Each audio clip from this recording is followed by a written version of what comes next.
เขาก็ได้ไปพ่อกลุ่มคนที่แบบว่าเขาเจ้าได้มีรายสื่อที่สื่อทรงกราฟเขาก็ไปถามคำคิดคำเห็นของเราเนาะว่ามีความรู้สึกแนวใดทางว่าเจ้าหน้าที่ถึกทรงกราฟเมืองลาวเนาะ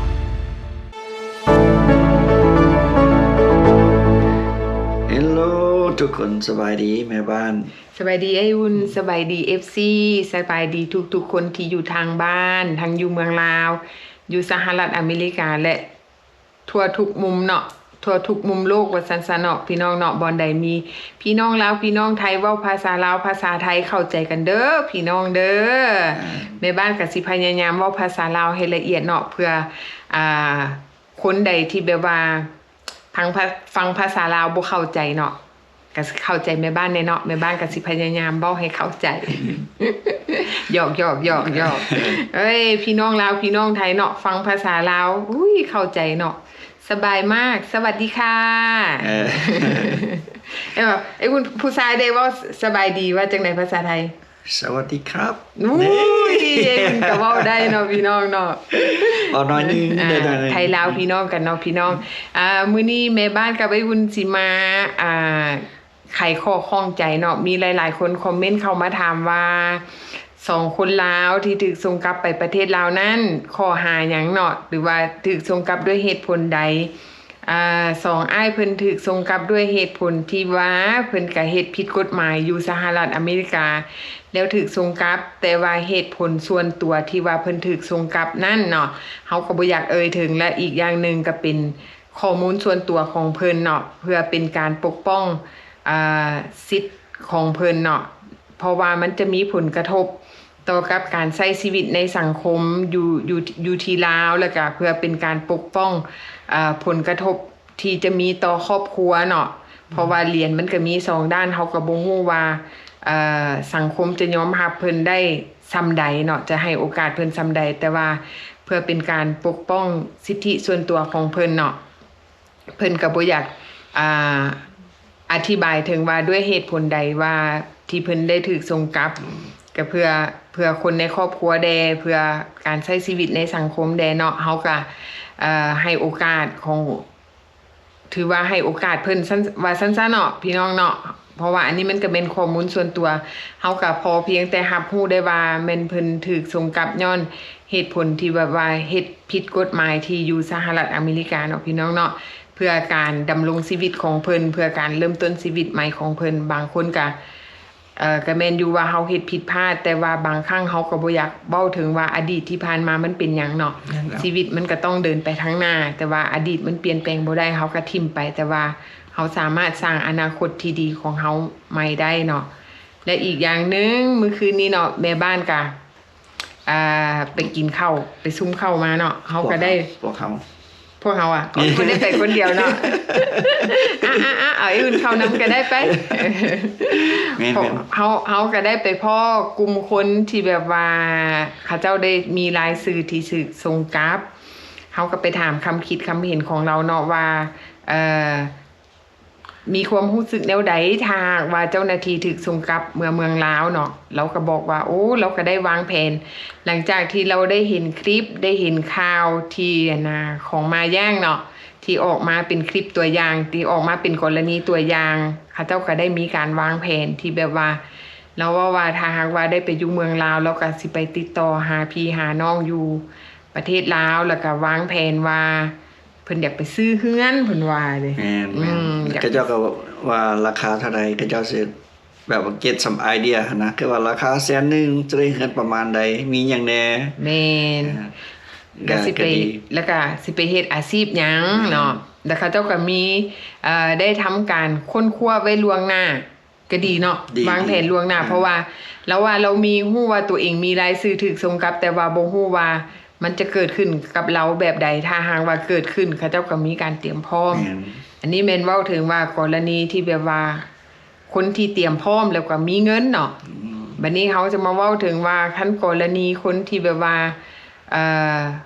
บ่มีเงินได้สิเป็นแนวใดเฮาก็จะอันนี้เฮาก็2บ่เห็นอีกกันอนาคตบ่ฮู้ว่าไผสิเลี้ยงเขามีเงินหรือบ่มีเงินเนาะณตอนนี้เฮาก็ต้องมีความเตรียมพร้อมว่าถ้าหากว่า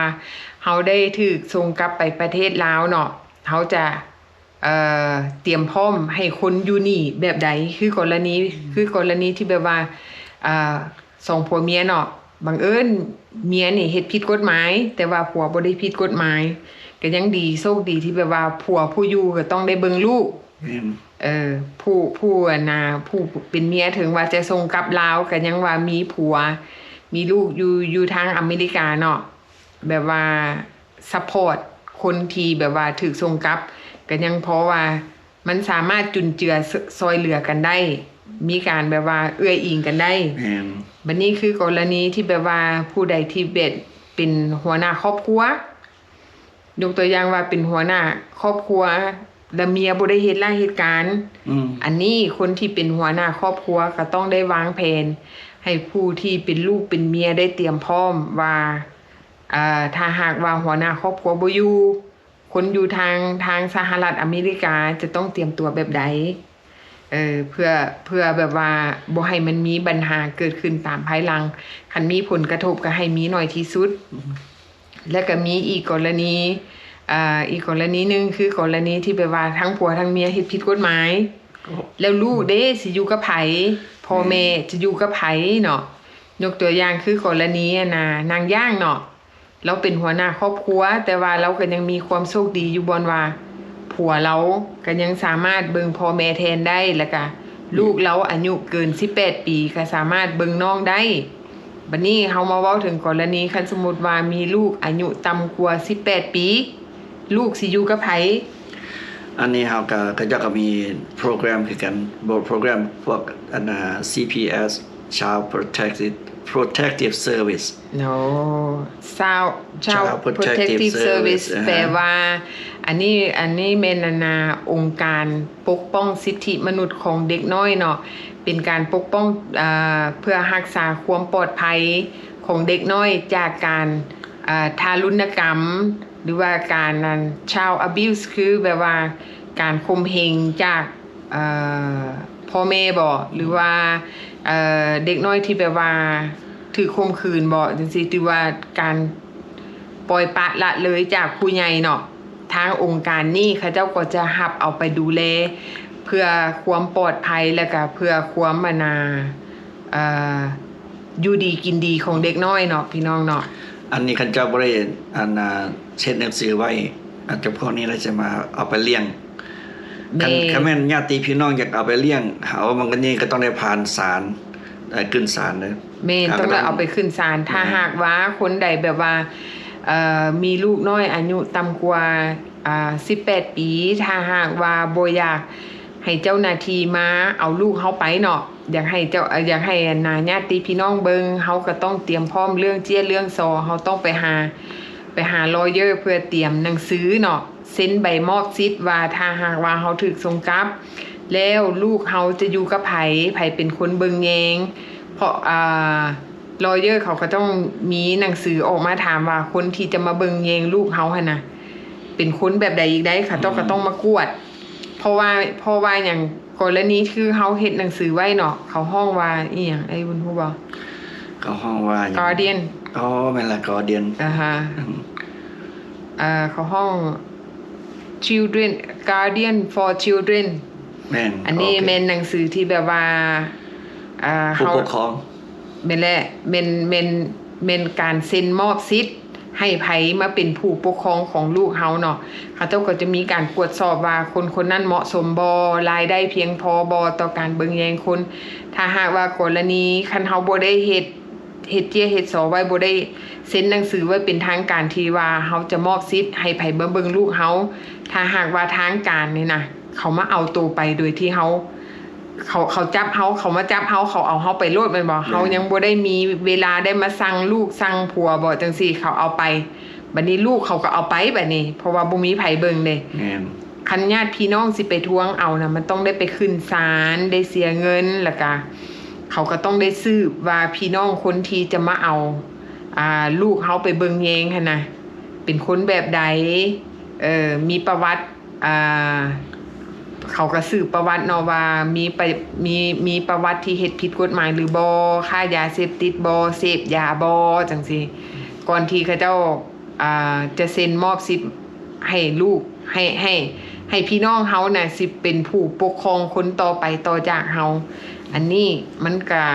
ถือว่ายุ่งยากบ่ก็ยุ่งยากพอสมควรเนาะเพราะว่าอันนี้มันเว้าเรื่องว่าสิทธิมนุษย์ในการปกป้องเด็กเพราะว่าอยู่บ้านอันนี้นี่เฮ็ดอันใดที่เฮ็ดเกี่ยวกับเด็กผู้เฒ่าอันนี้ถือว่ามันมีความสำคัญหลายโทรปุ๊บเขามาเลยได้คือสมมุติว่าตำรวจมาจับเอาเฮาเนาะทั้งผัวทั้งเมียเนาะเขาเอาปุ๊บจังซี่เขาบอกว่าค่อยมีลูกเป็นพวกCPS นี่เขาก็มาเอาโลดทันใดโลดเขาบ่ได้ท้อเขาบ่ได้รอท่าว่ามื้อนี้มื้ออื่นเนี่ยเขามาโลดภายใน24ชั่วโมงนะไวขนาดอันนี้เขาก็ฝากไว้เนาะเพื่อว่าให้ทุกคนได้เตรียมตัวได้เตรียมพร้อมเนาะว่ามันเป็นแนวใดหลายๆคนที่มีรายชื่อเนาะพี่น้องเนาะเตรียมพร้อมหรือยังแต่ว่าก็มีบางกลุ่มคนเนาะเขาเจ้าก็มีการเตรียมพร้อมแล้วเนาะพี่น้องเนาะอันนี้เขาก็ฝากไว้ให้คิดเด้อพี่น้องถ้าหากว่าคลิปนี้เนาะมีประโยชน์ถือว่าฟังแล้วและได้ความรู้ได้ประโยชน์เขาก็แชร์ต่อๆกันเนาะบอกพี่บอกน้องว่าพี่น้องลาวเฮาว่าโอ้บางคนเขาก็มีการเตรียมพร้อมแล้วคันเจ้าบ่ยังคนใดที่ยังบ่ทันพร้อมก็ให้เตรียมตัว1 2 3เฮาสิเตรียมพร้อมแบบใดเนาะสิ่งสำคัญก็คือเฮาต้องอธิบายให้คนในครอบครัวให้ลูกให้พี่ให้น้องได้ทำความเข้าใจว่าถ้าหากว่ามื้อนึงมันเกิดขึ้นกับเฮาเนาะไผสิสามารถซอยเฮาได้เนาะบ่ต้องอายเพราะว่าบางคนก็ย่านเนาะโอ้ย่านคนฮู้ว่าโอ้ยมีรายชื่อถูกส่งกลับเพราะว่าถือว่าช่วงระยะนี้ถือว่ามันเป็นเรื่องปกติละผู้ใดมีรายชื่อที่ถูกส่งกลับก็ให้เตรียมพร้อมให้บอกพี่บอกน้องไว้บ่หลายสำหรับพวกมีชื่อส่งกลับสลากก็เจ้าฮู้กันพี่น้องแม่นเขาเจ้าฮู้กันเจ้ามีหมู่เฮาอยู่ประเทศลาวพุ่นนะแม่นแล้วเขาเจ้าบอกต่อๆกันเด้เขาเจ้าถือว่าแบบว่ามีคอนเนคชั่นเนาะมีการสื่อสารข้อมูลข่าวสารแล้วก็มีการแบบว่าสำรวจไว้ล่วงหน้าว่าถ้าหากว่ามีหยังเกิดขึ้นต้องเฮ็ดแนวใดต้องไปแบบใดคือสมมุตินะที่2คนลาวเฮาถูกส่งไปสุดแล้วนี่นะ2ผู้ชายเนี่ยนะก็เจ้าก็รู้จักกันแม่นเฮาก็เจ้าก็บอกข้อมูลเฮาอยู่แต่ว่าเฮาก็แม่นเฮาบ่สามารถเว้าได้เนาะเฮาก็ฮู้เหตุผลว่า2อ้ายเพิ่นถูกกับย้อนเหตุผลใดเนาะเขาเจ้าฮู้จักกันแต่ว่าเฮาถึงแม้นเฮาฮู้เฮาก็บ่สามารถบอกได้ทางในโลกโซเชียลเนาะเฮาบ่สามารถเว้าออกมาได้เพราะว่าเป็นการปกป้องสิทธิมนุษย์แบบว่าปกป้องข้อมูลข่าวสารของเขาเจ้าเนาะเฮาก็บ่สามารถเอามาเผยแพร่ต่อสังคมภายนอกได้แต่ก็ยังดีเนาะก็เจ้าก็ฮู้อยู่บ่คือแจแบบว่าเขาเจ้ามีแผนการนะแม่นมันก็ง่ายขึ้นง่ายเพราะว่าสังคมคนลาวเฮาเองเนาะเป็นสังคมกว้างแล้วก็เฮาฮู้ว่าไผเป็นแนวใดเฮาก็มีการสอบถามข้อมูลซึ่งกันและกันแต่ว่าบางอย่างเฮาก็บ่สามารถเอามาเปิดเผยในสังคมออนไลน์ได้เนาะพี่น้องเนาะเพื่อเป็นการปกป้องสิทธิ์ของเพิ่นเนาะเฮาถือว่าเป็นการเคารพสิทธิ์ของเพิ่นเนาะพี่น้องเนาะมันเป็นการให้เกียรติซึ่งกันและกันก็แม่นอยู่ว่าเพิ่นเฮ็ดผิดกฎหมายอยู่อเมริกาแล้วถูกส่งกลับบ้านแต่ว่าสิทธิ์ในการให้เกียรติมันก็อยู่ในใจเฮานี่แหละเนาะพี่น้องเนาะเฮาก็ฝากไว้ให้ทุกคนแบบว่าเตรียมตัวให้พร้อมเนาะเกิดก็ดีบ่เกิดก็ดีแต่ว่าเตรียมพร้อมไว้และดีที่สุดโอเคเนาะพี่น้องเนาะอันนี้เฮาก็มีคลิปดีๆมาฝากถ้าหากว่าผู้ใดมักก็กดไลค์กดแชร์ให้เด้อพี่น้องเด้ออย่าลืมเด้อพบกันใหม่คลิปหน้าเนาะโอเคเจอกันคลิปหน้าบ๊ายบายโอเคบ๊ายบาย